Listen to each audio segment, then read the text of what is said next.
Shanice Casey, women's basketball in JC.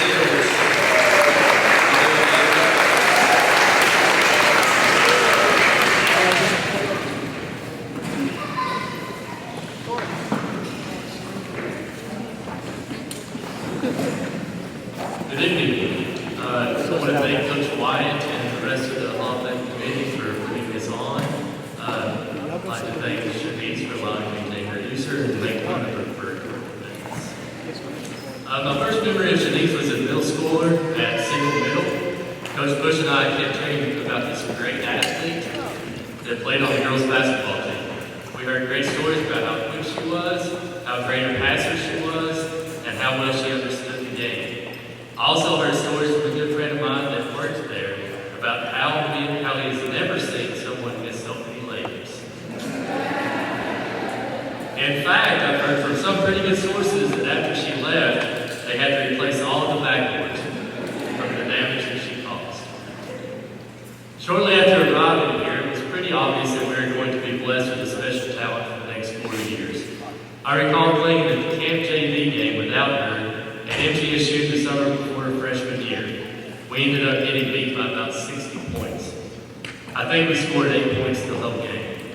I begged Coach Bush to let her play later that summer at another camp. We ended up beating that same team. That's just a testament to how much of an impact she had on the game. This is just a preview of what we were going to see for the next couple of years. Shanice showed very early that she had a great understanding of the game and was a coach on the floor in many ways. She always knew what every player on the floor should be doing and would often correct them and instruct them along the way. She worked hard to develop her game and become a solid shooter and a great defender. Even though she was usually the shortest player on the floor, she routinely led us in rebounding and scored a lot of her points by posting up opposing defenders. She was a one-person press breaker, and I'm not sure we truly realized how much of a luxury that was until she had left. Just like almost every player, Shanice caused us a little bit of stress along the way. As almost every team does, we spend a lot of time fundraising. Countless hours spent trying to raise money to buy uniforms, shoes, travel gear, and to pay for trips and tournaments throughout the year. One of the trips we took was to play a Christmas tournament in Disney. Between games, Shanice was playing with Coach Bush's son, Riley, when she grabbed a light pole while running. The light fell, hit Shanice in the head, and there went our hopes of brand new uniforms the next year. Those lights are expensive. This was also her first time that Shanice was hard-headed. Despite her inability to hit a layup, Shanice proved herself time and time again on the court. Over her career, she broke and still holds several school records with 366 steals, 567 assists, and over 1,300 points. She also managed to grab 549 rebounds, many of which came off of her own missed layups. Unfortunately, it was a couple of years after she graduated before we were able to go back to Disney for another Christmas tournament. Backboards are expensive too. Shanice continued her playing career at MTSU, where she at one time, and I believe still holds the record for most games played with 134. This is a testament to her toughness, durability, and willingness to play while injured. Anyone who witnessed her daily whining and crying after workouts might have a hard time believing this.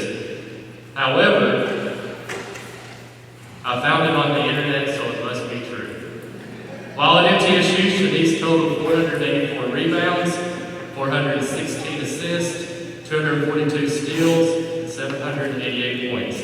I found these stats on the internet too, because when I asked her if she could give them to me, she told me to find them myself. I'm not sure if she was being humble or just hard-headed. Many coaches speak about their greatest reward being relationships that they build with their students along the way. Shanice is a great example of that for me. Long before I was blessed with a son of my own, I would receive Happy Father's Day texts from some of my players, but Shanice was the first one to do so. Now she brings her daughter Kylie to all of my son's birthday parties. Her stats speak for themselves, and if you ever had the pleasure of watching her play, it was obvious that this day was so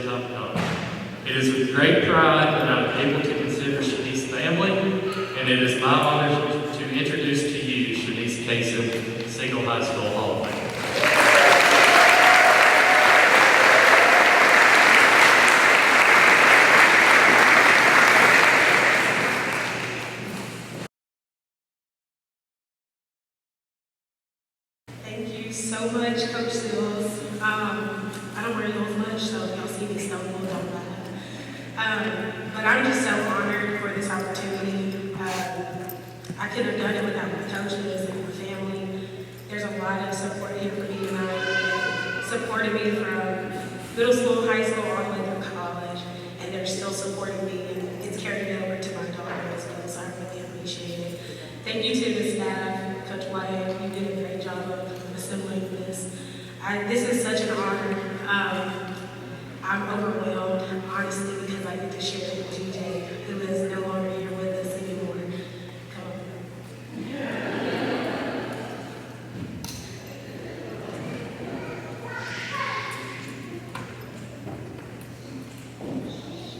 This is my little one, guys. Can you say hi?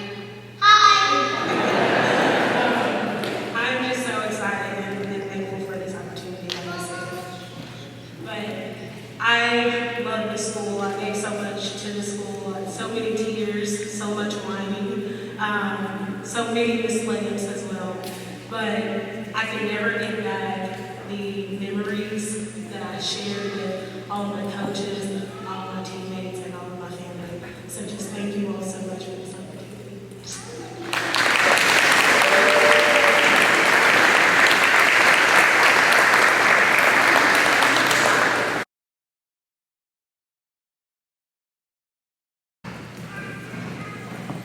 All right, moving on. Now we're going to bring up Coach David Watson. He's going to induct Gerald House Jr.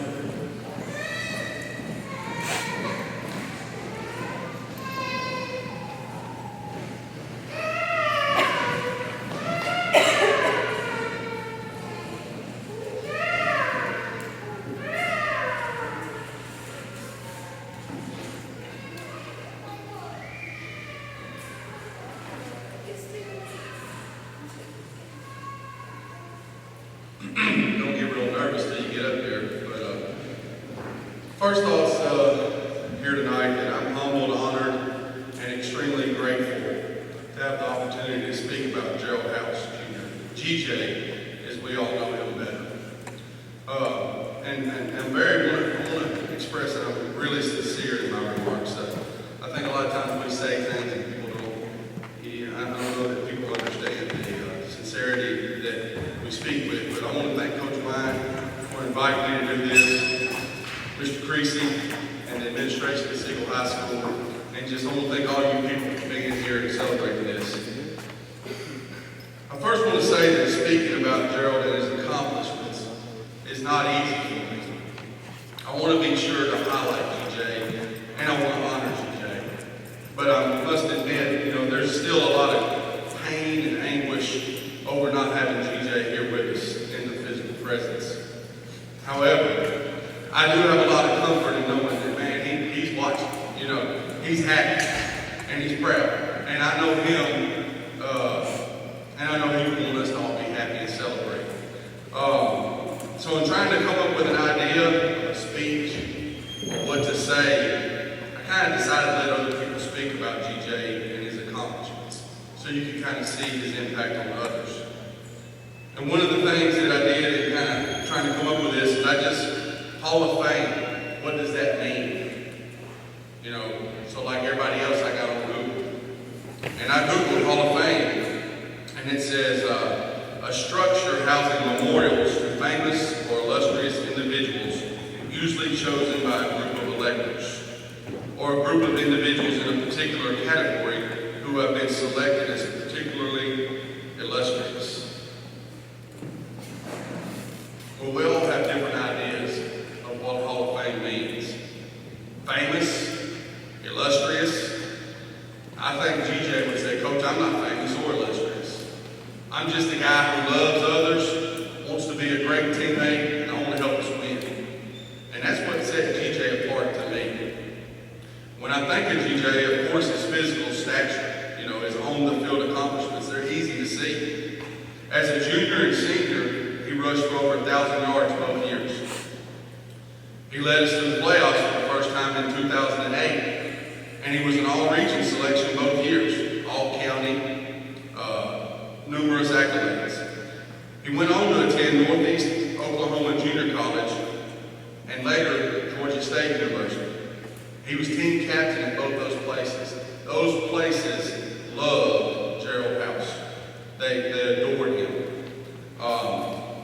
After college, he decided to pursue a coaching career. I wish he would have talked to me a little bit more about that, because I may have tried to push him into something a little more lucrative. But Gerald loved the game, and he loved pouring into others.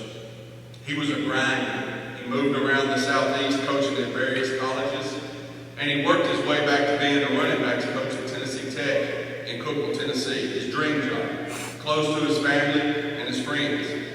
Family, a big word to GJ. His mom, Tracy, his dad, Gerald Sr., and sister Debbie, his biggest fans, protectors, and supporters. Famous, illustrious career. Maybe not on the surface, outstanding for sure, but to really see the Hall of Fame in GJ, you got to dig deeper. You had to know him, play with him, be in a class with him, or a hallway. Or, like myself and some other guys in this room, have the great pleasure of coaching him. He was a great player. All you had to do was watch the film. Like all coaches say, the tape don't lie. Smooth, tall, powerful, speedy, tough, all the things you want. But what is remembered the most about him is how he inspired others. Because I believe this, there's a lot of great players, but the best players make the ones around them better. And that's what GJ did. He did that not just on the field, but in our school, in the hallways, in his circle of friends, with his family. GJ brought out the best in everybody. You just felt better being around him. He would comfort you. I reached out to some of his former teammates and coaches because I wanted them to be a part of this as well. One former coach I spoke to was Coach Brian Guthrie. Coach Guthrie was the offensive coordinator at Siegel while GJ played. He just simply said, great kid, the kind of kid you always want to coach. I talked to Coach Lyon. He added, GJ was one of the most coachable, hardest working kids that I've coached in over 30 years. Coach Lyon's coached a lot of dudes. Coach Lyon was in the weight room with GJ every day. If you're going to find a place not to be a hard worker, it's probably going to be in the weight room with Coach Lyon, because he's going to be like pushing you. There's no finer compliment from a coach than those words. And trust me, I've coached some outstanding players that once they graduated, I was a little bit happy to see them go. You know, they were a problem. Sounds like Shanice was at times. But GJ wasn't one of those guys. Matter of fact, he and I had a relationship that I've not had with many players. We kept in touch, we talked on the phone. We made a point of having lunch together when he was home from coaching. He would visit my school and recruit me. And one thing that GJ did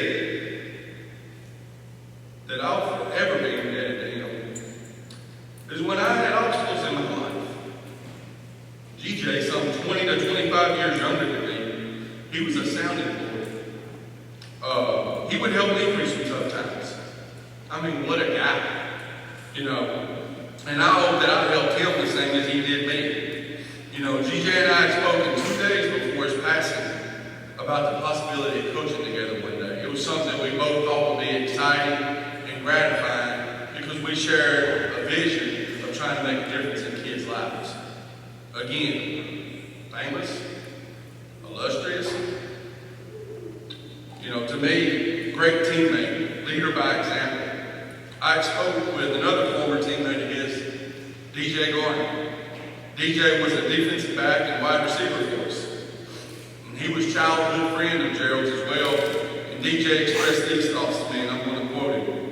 I would want everyone to know that he really did care and have love for others unconditionally. A great model and mentor to kids and adults. Beyond his years in maturity, a stand-up, hard-working man. Close to God and touch people with his love and words. Wow. I think that's a Hall of Fame teammate. That's what you want your players to be. I spoke with Dwayne Beasley. Dwayne was GJ's trainer after high school. And he would work GJ out in the summertime and lift him and run him. And he relayed to me a story of GJ that I think kind of epitomizes who he was. They were training in the summertime, and Coach Beasley was timing a younger and up-and-coming player, quite a bit younger than Gerald, named Octavius ran 4.6240 on Coach Beasley's clock, and GJ was like, man, you're faster than that. You are way faster than that. So he said, I tell you what, we're going to race, and we're going to put the clock on. So they ran, and Octavius ran 4.40.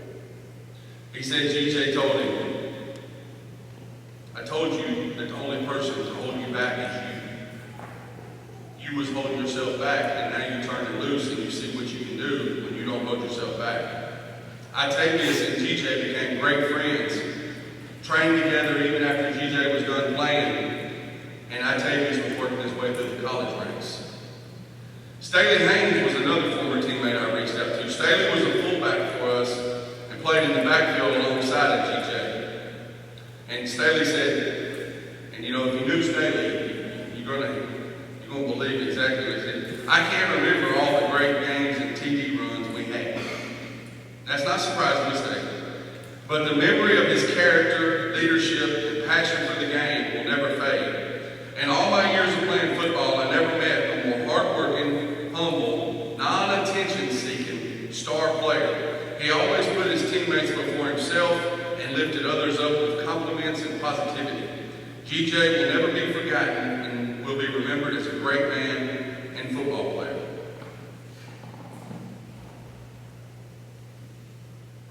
So one of the things that we talked a lot about at Siegel in those days was a simple statement that my college coach had passed on to me. How do you want to be remembered? And that's something that I would speak to the kids about. And I hope that they heard it and took it to heart. And I think GJ obviously heard us, and he lived by that motto based on the statements made by his teammates. GJ is remembered by others the way that I think most of us who have played the game desire to be remembered. Tough, committed, humble, caring, passionate, a love for others, and a star player.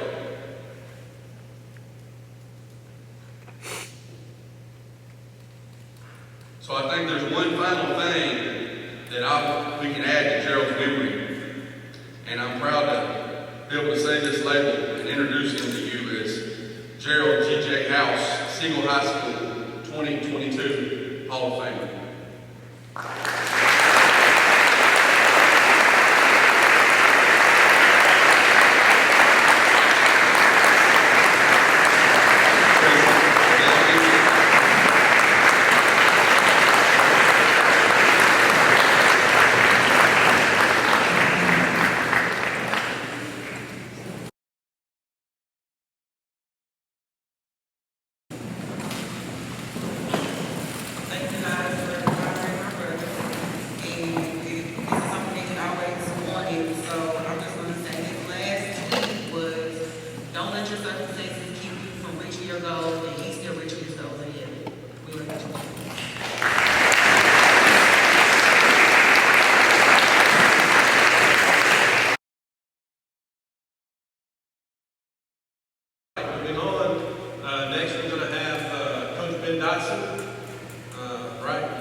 I've been through some things in my life that I was blessed to be here.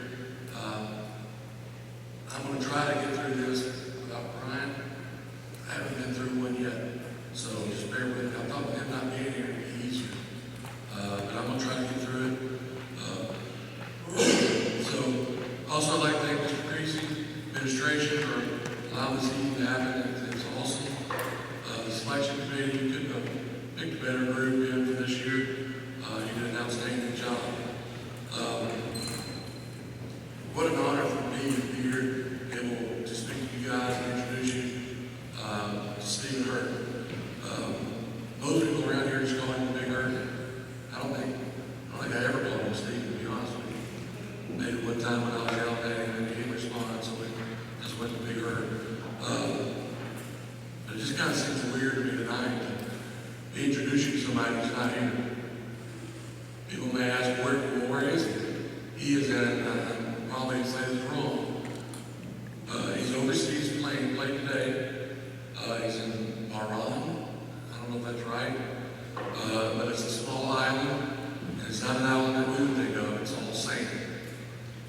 a small island in the Persian Gulf. So, Stephen, he's been playing professional, started his career, been over there, I believe, 7 years. Starting his 7th year, like I said. He's over there, and Stephen has provided him a chance to see the world.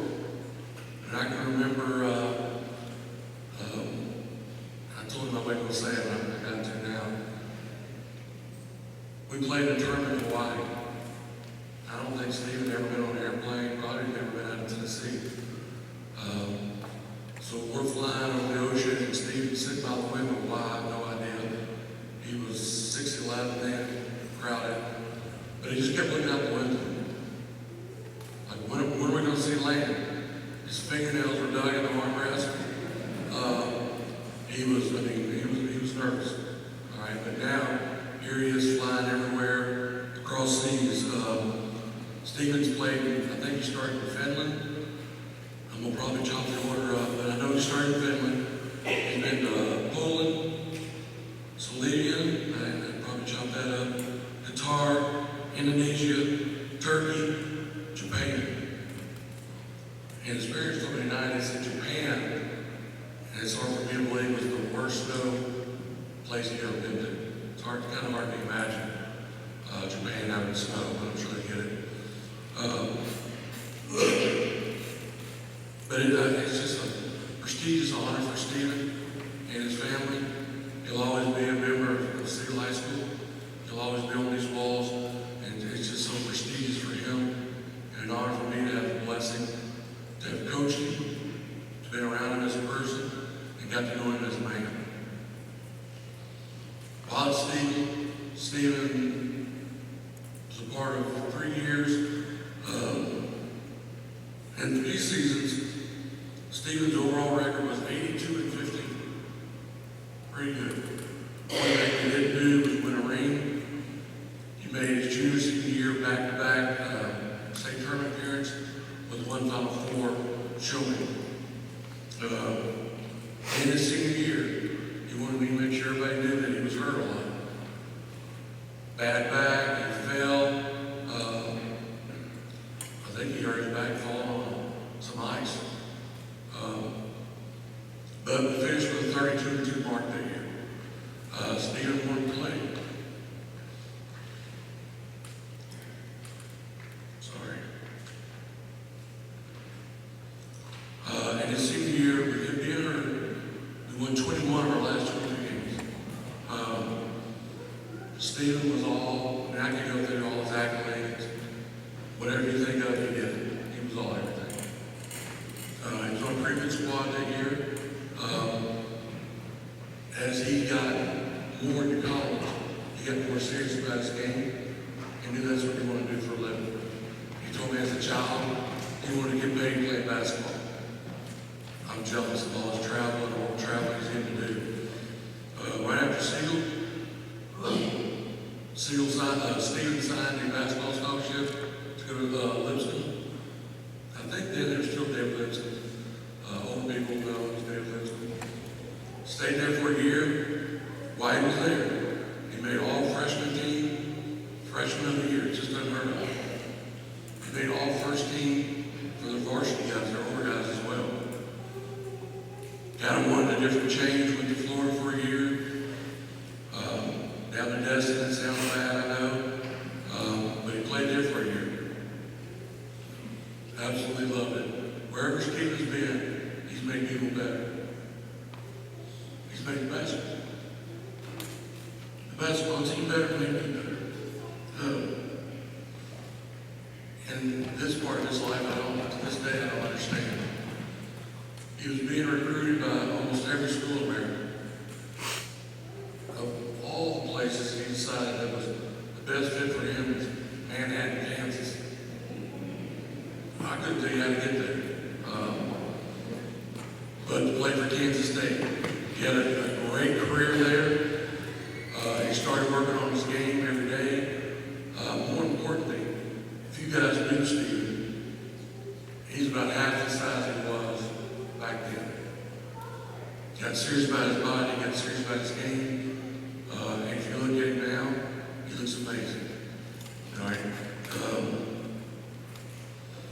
like I said, after Kansas State went to Finland and everything else is history.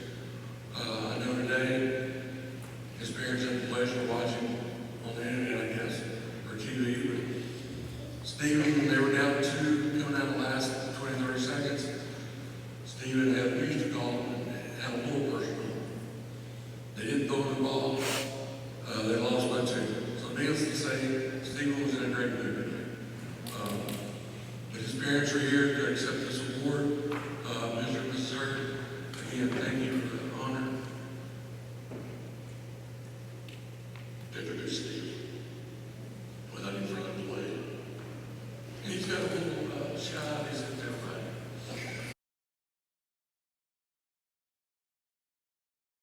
Hey everybody, I really wish I could be there with you guys at Siegel tonight to accept this honor, but I'm currently back overseas in Bahrain in the early stages of my 7th year pro. First and foremost, this is an honor that I take lightly going into the Siegel Athletic Hall of Fame alongside many other great teams and athletes, many of who accomplished great things while at Siegel, while in college, and even as pros. I want to thank God first for giving me the talents and abilities to play this game.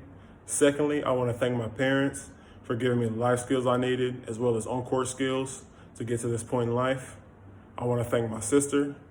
Also want to thank Coach Dotson, the assistant coaches, and my teammates for helping me accomplish the team goals that we did, as well as my personal achievements. Without these people, none of this would be possible.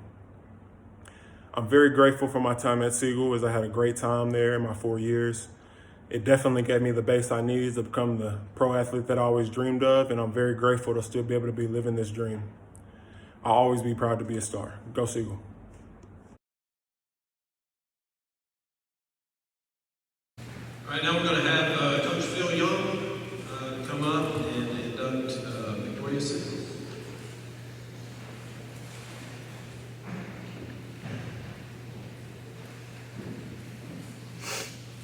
Good evening. Again, I'd like to echo everything everybody said about this evening. Coach Wyan, Mr. Nolan, you were the one that gave me the chance to be the cross-country coach. And so I am a crier.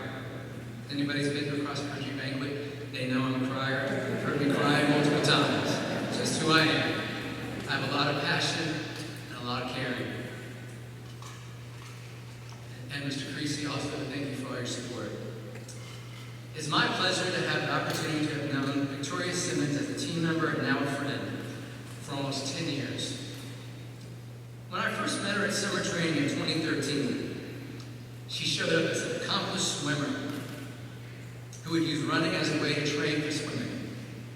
In middle school, she ran the KTC Middle School State Championship and finished 52nd for 2 miles in a time of 14:29. Little did either of us know how the story would change. I remember her mom supported the idea of her running, but she didn't love the idea. Victoria's older sister swam for UT and competed in the U.S. Olympic trials. I can understand her trepidation towards running, but maybe, just maybe, Victoria wanted a sport for herself without the comparisons to the unbelievable accolades of her sister. I had to beg her to try track. She was adamantly against it, but somehow she reconsidered, and her journey to greatness grew from there. There are far too many accomplishments to share about her. She always vented about that one history class as a freshman where a 92 kept her from being a valedictorian. Thanks, Mr. Shelton, she would always say. Her senior year, we traveled to Charlotte to race and went to Carowinds. She still laughs with revenge at the thought of me riding all the roller coasters with them. It was her way of getting back at me for all the hard training days I gave them. Victoria is very smart, and sometimes her incredible intelligence would get in the way of her racing success. I constantly was reminded to turn her brain off. Just tell it to be quiet and run. When she did, the results included multiple region championships, all state accolades in both cross and track. My fondest memory was of her winning the Greater Louisville Classic her senior year. I think she even surprised surprise yourself. When all athletes become seniors, they think they know everything. Victoria was no different, only she knew everything as soon as she became a team member that summer of freshman year. She was very modest with her teammates, but unafraid to let me know when and where I had made mistakes. And I really respected that about her. That meant that she trusted me. In her last race, the 3,200 track state race, we spoke about a race plan. Well, actually, I spoke, but when no one was listening. Victoria decided she was going to go for the win right from the start. It was going well until lap 6, when she was swallowed up. I thought, oh no, this isn't going to end well. Well, I was right, but really Victoria was right. Although she ended up finishing 3rd and setting a personal best, it was only because she took the risk, and that risk paid off. That is what I learned from Victoria. That it's okay to take a risk and put yourself out there on the edge of the racing cliff and hope you don't fall over. As successful as she was here at Siegel, I really wondered if Ole Miss was the correct choice. She turned down full scholarships academically and athletically to other numerous schools. She never wavered, and neither did she disappoint at Ole Miss. Now, she did have her shares of ups and downs, literally, due to injuries, but she always came back stronger and more successful. Her successes at Ole Miss are many, including all SEC and running in cross-country national championships. Her biggest accomplishment was not running. It was completing her nursing program in 1 year through the Ole Miss Accelerated Program, and she will now be giving her heart to helping others in College Station, Texas. It is with pleasure that I introduce, using my silent but stern tone, to one of Siegel's best academically and athletically, Victoria Simmons.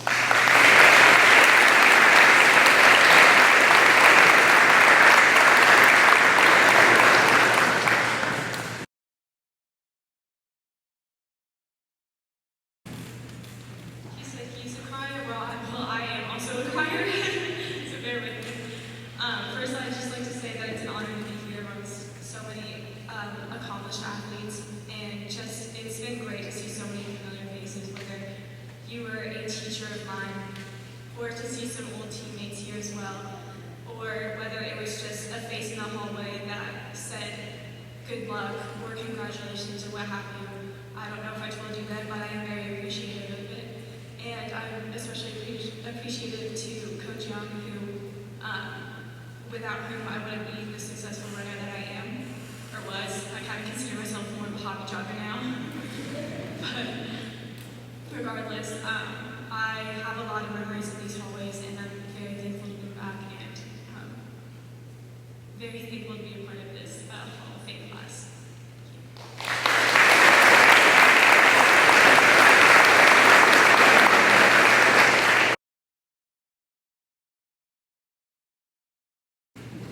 All right, for our last individual induction tonight, we're going to have Coach Rick Singh come up and induct Donovan Whitmore.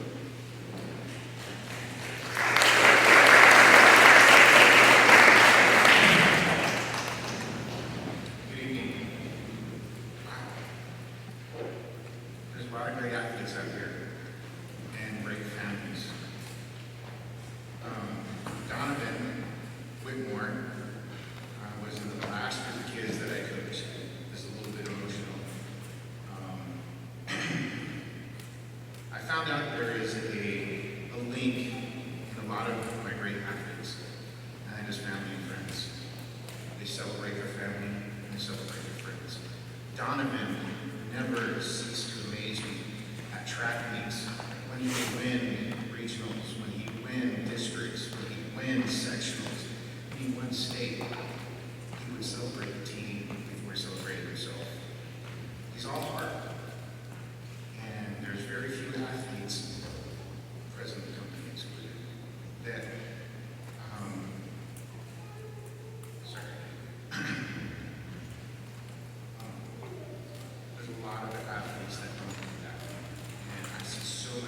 athletes like that here, and to see you with these other athletes brings me great joy. Every time we were at practice, when the kids would be dragging from the start line to the finish line, and we've done 10, 15, 100-meter sprints over and over again, and they're complaining, Donovan was there raising everybody's spirits. He was guiding them to the start line. He was leading them to the finish line. He was always there. And as a coach, to have that athlete that is a leader and part of that heart of the team is super important. And so it brings me great joy and it gives me great honor to introduce Donovan Moore.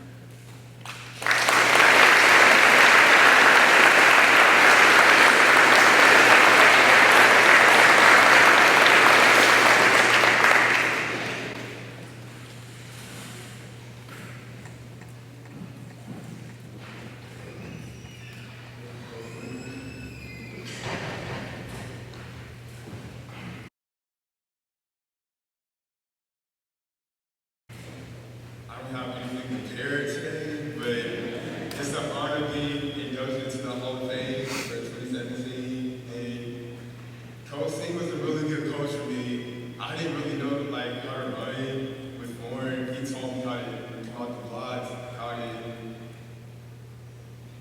to run, to breathe through my nose. 'Cause I used to breathe through my mouth. But it's good to see familiar faces. And my dad always told me when I first joined the team, just be willing to listen because you always learn something new that you never knew before. Thank you for listening today.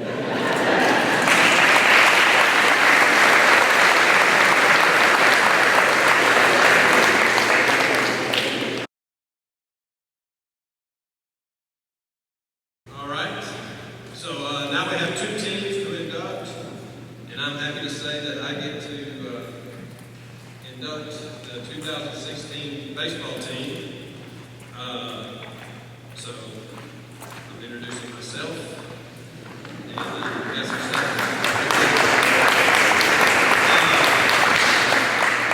that's like the others, I would like to thank Mr. Knowles when he did hire me. He told me when I interviewed that Coach Hawks didn't take the job, he would give it to me. So maybe I should thank Coach Hawks for not taking it and staying over at Oakland. But anyway, I do appreciate it. It's been a great place. And of course, 2016, we have, I think, seven of the guys here tonight, maybe 8. We'll introduce those guys here in a little bit. I do want to thank, obviously when it's a team, I was the head coach, but I had assistant coaches, a couple of which are here. Chad Fields, who's still my assistant today, was with us. Tyler Reeder is still here as a coach. And then we also had Wesley Tobit, and they put Larry McMahon as a coach, but he was our SRO at the time, and his main job was to break down first base. But he would turn on the lights too. But he was a joy to have around, and a great guy. But you guys that are here, it's great to see you all guys tonight.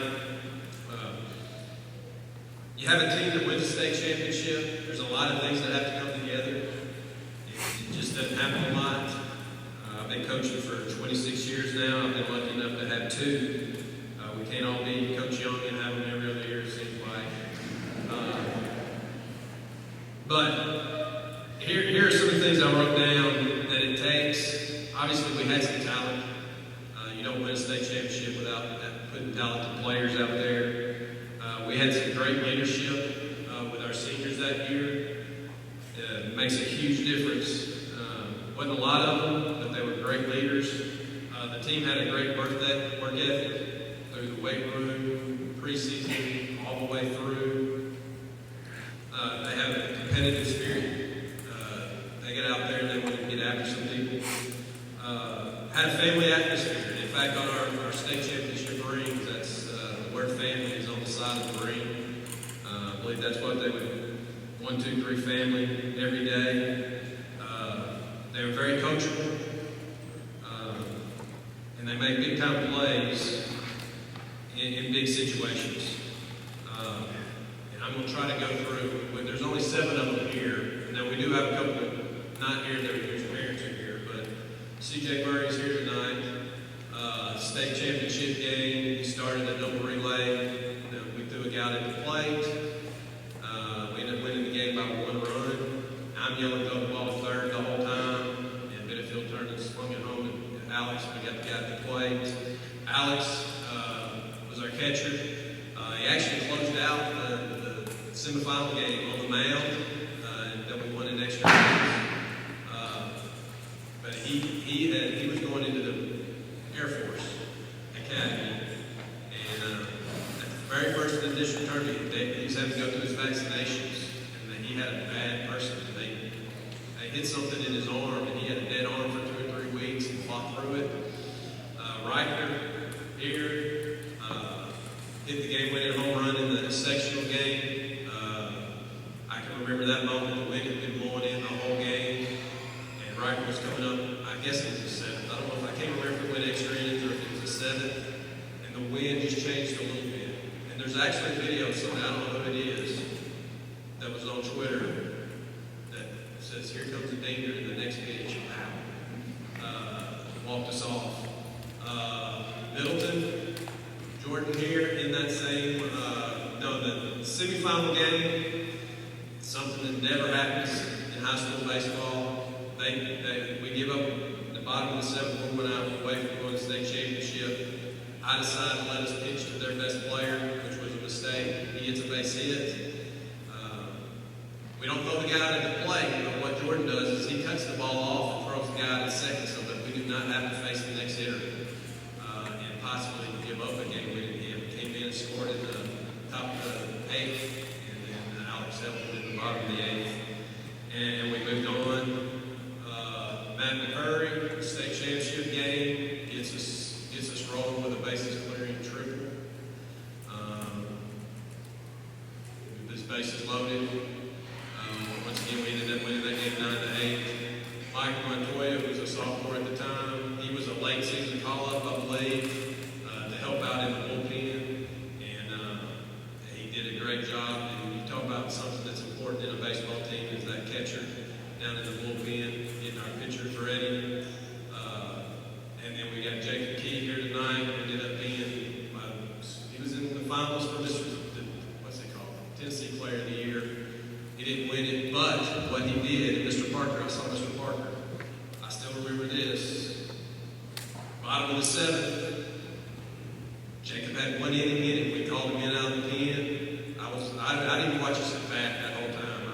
I was in the third base coaching box, top of the 7th. We had a 1-run lead. I was just watching him throw in the pen. This is going to come down to that because Arlington can swing it. And I think he jogged back Mr. Parker and said, "This game's over." Jacob goes out there and strikes out the 3 batters in the bottom of the 7th. And that was it. Did I miss, is there anybody else here? The Mosses are here. Tanner Moss, he was one of the 4 guys that came through out of the Moss family. His contribution, he was on the field to end the game, but before the game, we were watching Spring Hill win their championship, and he got to talking to a little kid there that I ended up getting either a letter or an email from about how he just touched that kid's heart and how kind he was to him. This kid thought he was, talking to a superstar. But that was the kind of things that made up our team. We got a couple, Tad Marks, his brother's here, Caleb. Caleb's coattailing here on the cross country tonight. But Tad was a contributor too. But so special. I guess the one sort of funny thing is you look back on it and all the guys will know what we're talking about. And I'm surprised Jordan didn't bring Ty with him here tonight. But at times you gotta have a little something that sort of brings you together. And the very first of the year, Boker was our trainer, right? Boker brought, he had a couple of trainees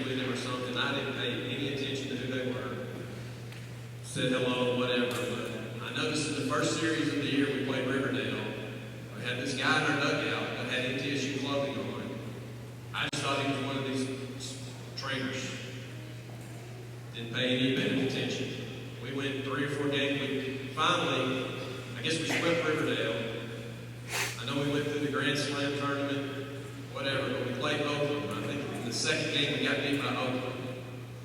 And I get home, and Coach Hawks at Oakland says, "What's Todd Nix doing in your dugout?" And I said, "Who's Todd Nix?" He said, "He's a football player for Oakland State. He plays football at Oakland." And so I looked on social media and found a picture of the guys that taking selfies with him in our dugout. And I sent out a remind with that picture and said, "Somebody's going to have to explain this to me tomorrow."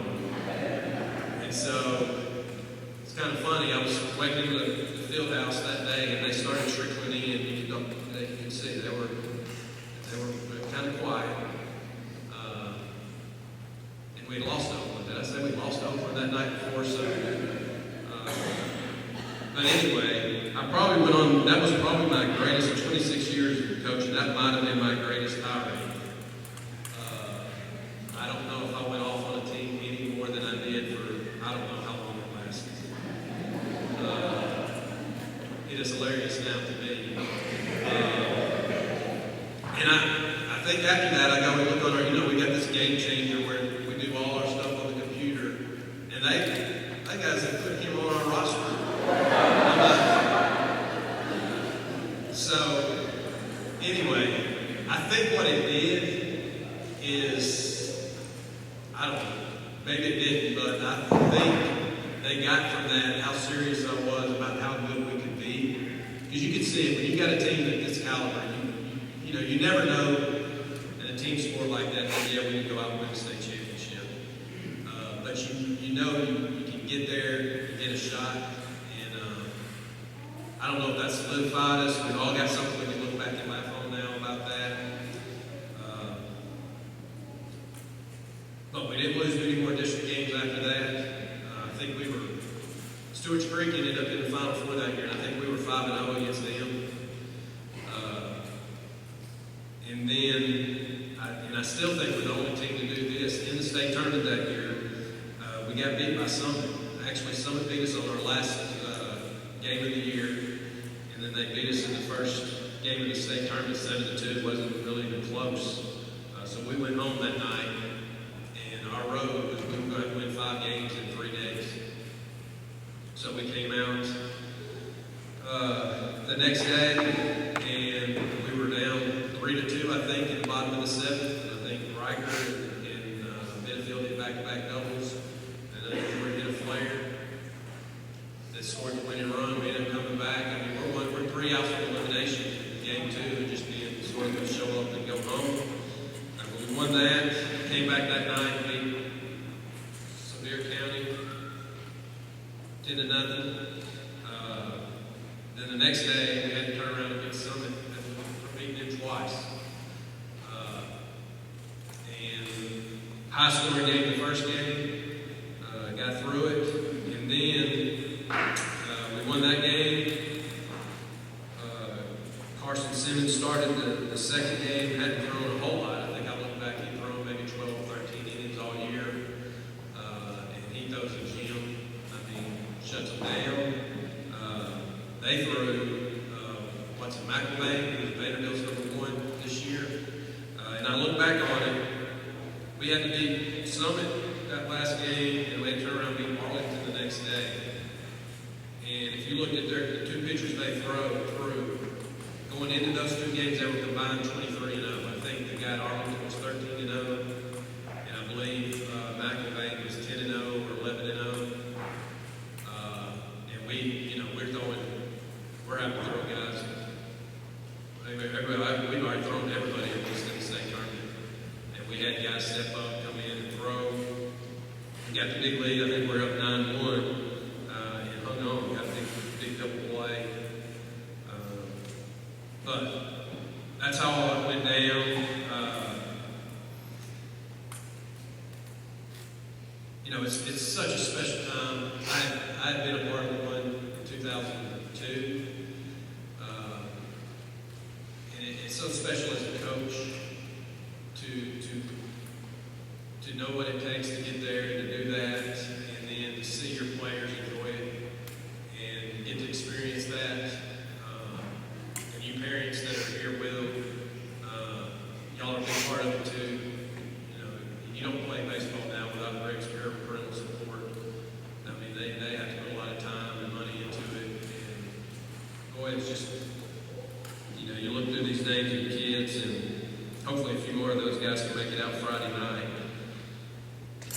great kids, top to bottom, which means they have great parents that have done a great job raising their kids.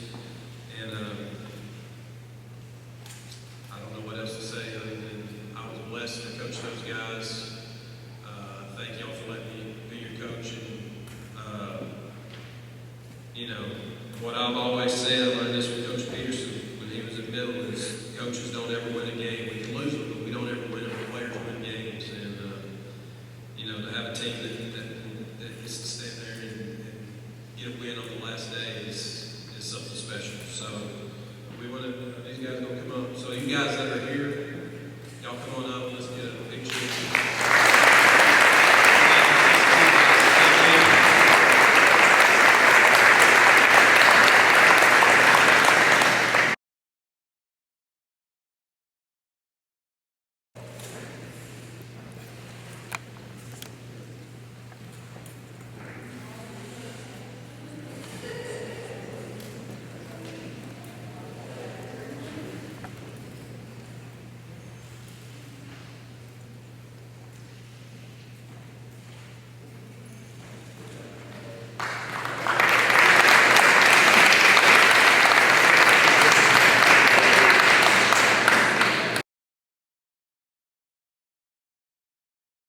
We have one more team.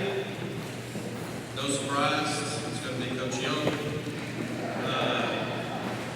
But inducting the 2017 boys cross country team, Coach Young.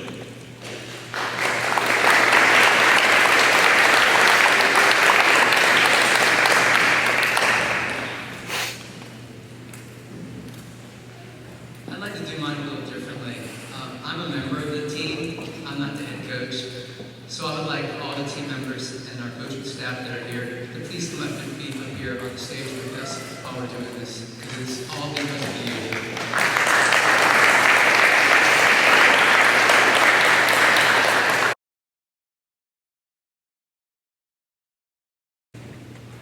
I also would like for them to take the opportunity to introduce themselves and tell you what they're doing now, and that's really important because it was because of them.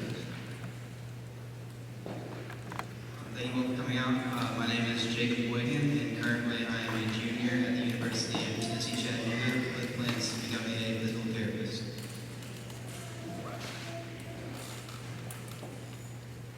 Thanks for everyone to come out here. My name is Andy. I'm currently a junior at MTSU, and I'm planning to become a sophomore.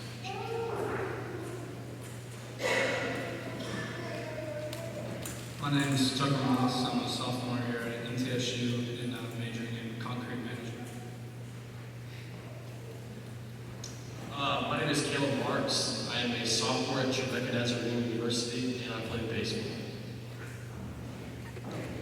My name is Luke Blaine. I'm currently in the Air Force Reserves and a freshman at the University of Alabama in Mensa.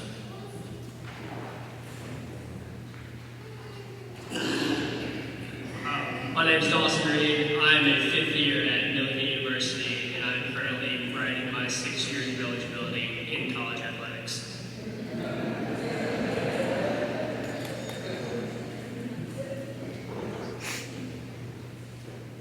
I'm Seth Robinson. I'm a junior at MTSU and I'm majoring in agribusiness. If you don't know what that is, because I've met people like that, it's farming, real plain and simple.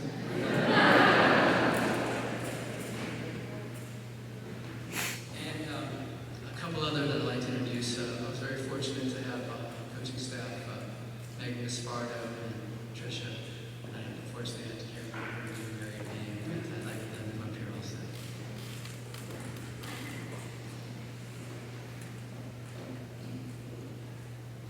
So, Megan was with this team for 5 years, and I had the pleasure of having Tricia on our team, and she ran for us, and then decided to come back and teach here at Siegel High School, and that was a great honor to have a former team member come back and not only teach, but want to be a member of the coaching staff. So, thank you guys. Thank you guys. So here we go. If you're ever in doubt, don't sell yourself short. You might be invulnerable, It's hard to move mountains when you're paralyzed, but you gotta try. Get up, get a move on, get running. What does it provide for its team members? Inspiration, passion, purpose. What propels them to go first and open a path for others to follow in a sport that seems irrelevant to some, but not to us? In June of 2017, over 5 years ago, 23 of you made the decision to get up and get a move on as a member of the Seagull cross-country team. On that hot June morning at 6 o'clock, you showed up for conditioning as a rising 9th through 12th grader at the Seagull Soccer Park and proceeded to meet new friends, do weird exercises, run in a square with crazy exercises after each lap, and learn a new language called running. That was the first step you took that morning, was your longest stride, and it took you on the path less traveled because of you. That season with conditioning and regular training, we practiced over 550 hours and ran countless miles, lifted, rope stretches, bands, mobility, dynamic stretches, striders, foam rolling, jumping rope, and the never-ending philisms. You have completed and heard. You woke at 5:15 for 6 a.m. practices, when everyone else in the school was still asleep or just going to sleep. That was during the summer. In school. They just wouldn't understand because winning isn't normal. That doesn't mean there's anything wrong with winning. It just isn't normal. It's highly unusual. Every race only has one winner. No matter how many people are entered, only one person wins each race or one team wins the championship. Winning is unusual as it requires unusual action. In order to win, you must do extraordinary things. You cannot be just one of the crowd. All of these Hall of Fame members tonight, inductees, they are not part of the crowd. They did extraordinary things. The crowd doesn't win. You have to be willing to stand out and act differently. Your actions need to reflect unusual values and priorities. You have to value success more than others do. Wanting it more is a decision you make and act upon, not something inherent quality or burning inner drive or inspiration. You have to make the value a priority. You cannot train like anyone else. You have to train more and train better. You cannot talk like everyone else. You cannot think like everyone else. You cannot be willing to join the crowd, to do what is expected, to act in a socially accepted manner, to do what is in. You need to be willing to stand out in the crowd and consistently take exceptional action. If you want to win, you need to accept the risks and perhaps the loneliness. Against the grain should be a way of life. What's worth the price is always worth the fight. Because of you. You rode the bus countless times to Cedar, Lebanon for your long run. You practiced in temperatures over 95 degrees and rain so hard it hurt. You always wished for heat index or thunder and lightning in hopes it would cancel training. But all that did was delay training and keep you inside to do yoga. For some of you, it took longer than others, but you finally figured it out. Remember, every second counts because there's no second try. Because of you. All of you face moments, days, when your backs and your legs hurt so bad that you weren't sure you'd take another step. You found that drive to keep going. After you did your best in training or a race, it didn't work, and what did you do? Learning from failure is critical. Successful people analytically figure out what didn't work and redefine what their best work will be in the future.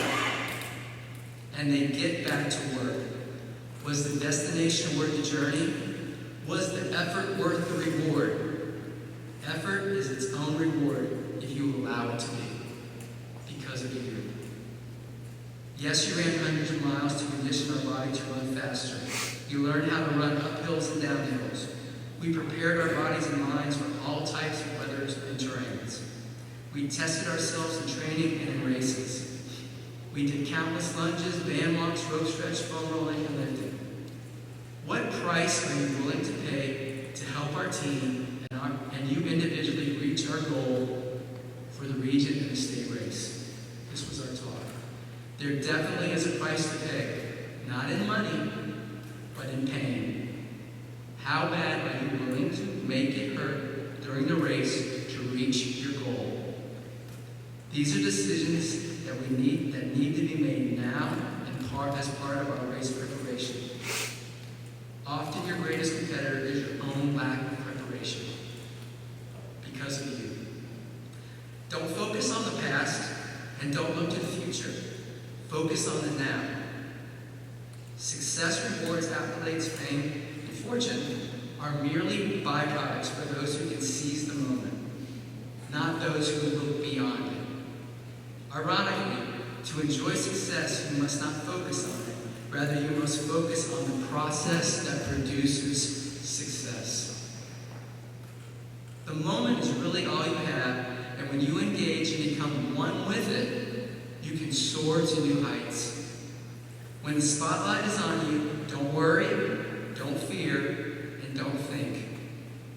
Just do what you do, and the outcome will take care of itself. It's amazing what the hard times can reveal, like who shows up, who walks away, and who's for real when you step up to the starting line with your teammates.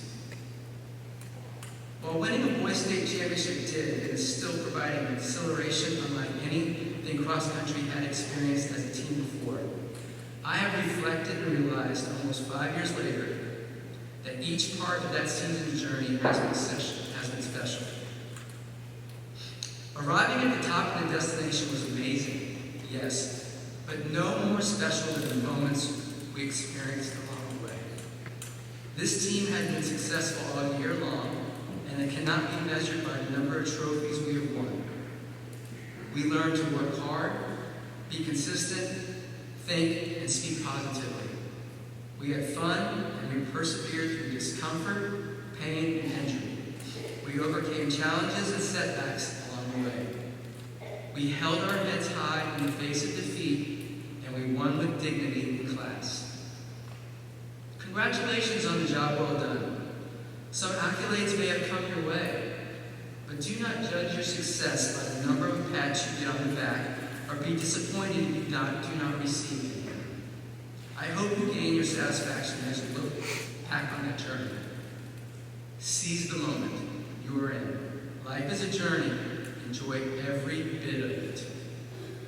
I hope you've learned many good things as we journey through the season together. I had a blast experiencing as a team member with you. The state championship day was amazing. My hope as your coach, as your team member, is to have your life be better because we met. I know mine is. If you learned half as much from me as I learned from you, then you were a success. Now I know my intention is we're supposed to have a good cross-country team, and I know my intention is we're supposed to beat everyone in the state, and I get it, and so do you. But at the end of the day, if we have all the trophies for beating our rivals and have a successful team, and in the end, you aren't prepared for life, have I done anything of significance? I don't think so. If we never make states again, win region, and we have team members that are going to life respectful, happy, proud, contributing to a better society, succeeding in life, then we make communities better. That makes a trophy case, and I will remember it. This state championship was and is because of all of you. Thank you very much.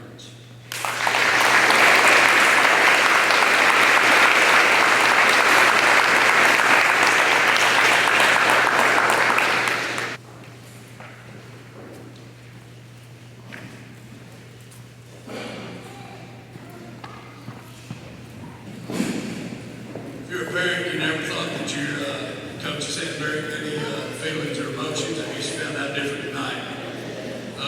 Coaches love your kids.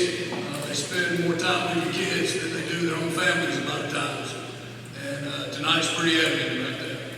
Let me take care of a couple of things real quick. First of all, I appreciate all the thank yous, Mr. Creasy and everybody, but I promise you this.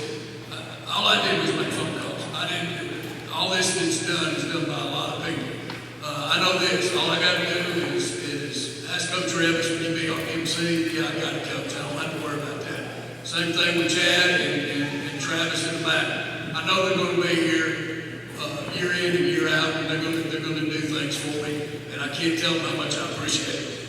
Especially, Chad does a lot in here as far as getting all the video and audio set up and the stage and stuff like that. Chad, thanks for your time, buddy. Real quick, if you replied on the form that I sent you that you wanted tickets for Friday night's game, I emailed them to you, so check your email. They're digital, okay? If you are here as a Hall of Fame recipient and you plan on coming Friday night because we really want to celebrate you at homecoming and at halftime of the ball game, and you want to come, please let me know before you walk out of here, and I'll get you tickets to get in. Also, when you come Friday night, come hungry because we have barbecue for you, and we're going to feed you well, okay? We'll start eating around 6:30. You guys come whenever you want to, okay? The next thing is, I apologize.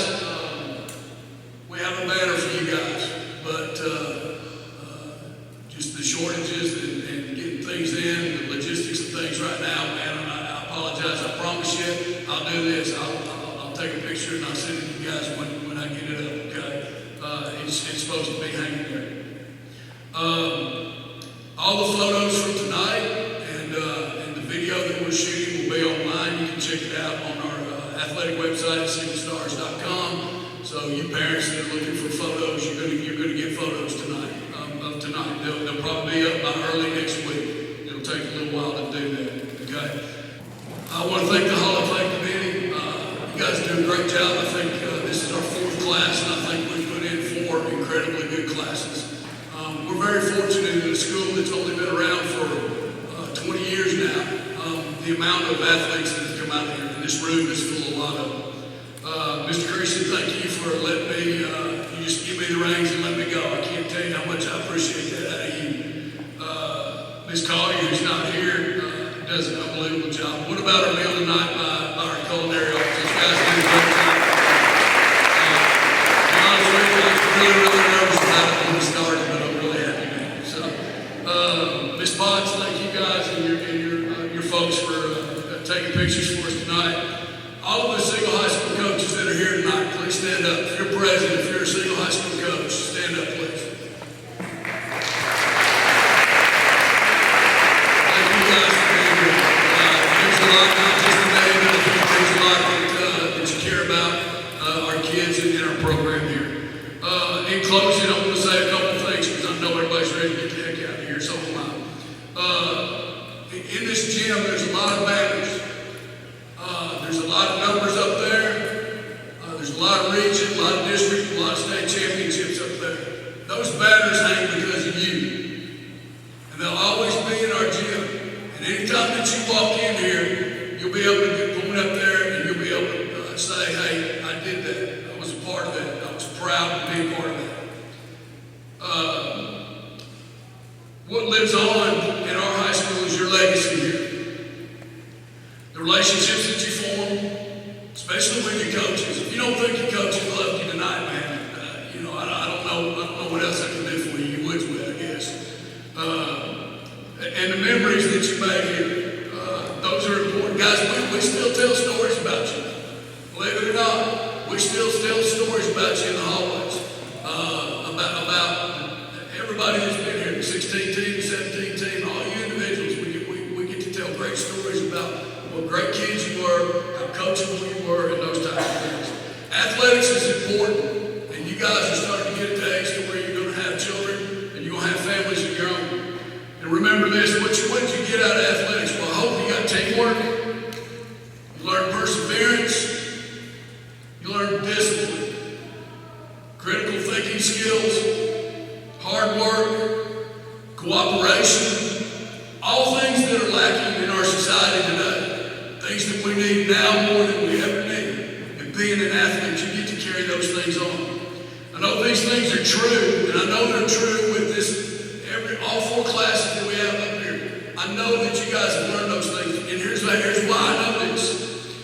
Among all of our Hall of Fame people that we have teachers, we have nurses, we have microbiologists, we have biomechanical engineers, we have volunteers, we have missionaries, we have ministers, we have doctors, we have people in finance, we have them all throughout every type of work possible.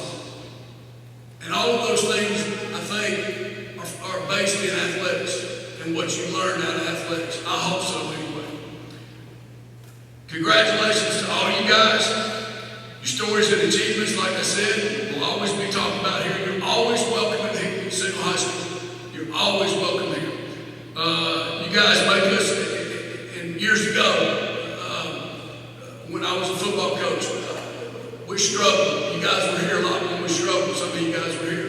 One of the things that my guys, when we were coaching, was that Coach, we want to wear our sweatshirts in public again. So we worked our tails off to get there. And our kids came up, and I told them after every ball game, win, lose, draw, it didn't make any difference. I was proud to be a single star. You guys make me proud to be a single star. And I appreciate you guys. Thanks, and have a great night, guys.